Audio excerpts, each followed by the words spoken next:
நம்ம லைஃப்பில் சில பேரை வந்து எப்பயாச்சும் ஒரு வாட்டி தான் பார்த்துருப்போம். டோட்டல் ஸ்ட்ரேஞ்சராக இருப்பாங்க. நான் நமக்கு மறக்க முடியாத லெசனை சிலது வந்து கற்றுக் கொடுத்துட்டு போயிட்டு இருப்பாங்க. ஸோ அந்த மாதிரி பேஸ் பண்ணி தான் இந்த கதையே. இந்த படத்தை நான் 2 வருஷம் முன்னாடி தான் பார்த்தேன். ரிலீஸ் ஆன டைமில் தேட்டரில் பார்க்கல.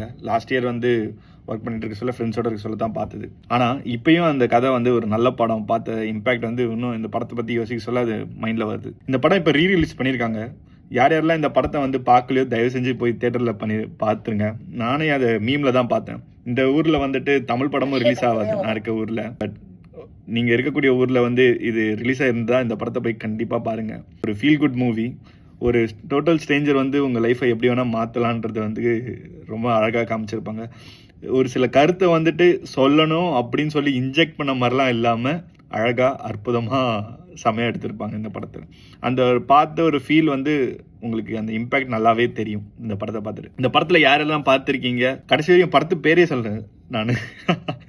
படம் பேர் வந்து சில நேரங்களில் சில மனிதர்கள். இந்த படம் பாருங்க, பார்த்துட்டு எப்படி நீங்கள் ஃபெயில் பண்ணீங்கன்றத மறக்காம கமெண்ட்ல லீவ் பண்ணுங்க.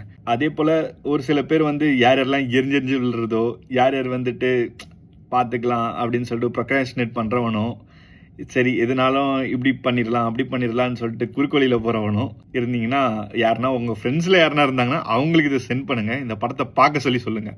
பார்த்துட்டு அதுக்கப்புறமா கமெண்ட்ஸில் மறக்காமல் மென்ஷன் பண்ணுங்கள். பாய்.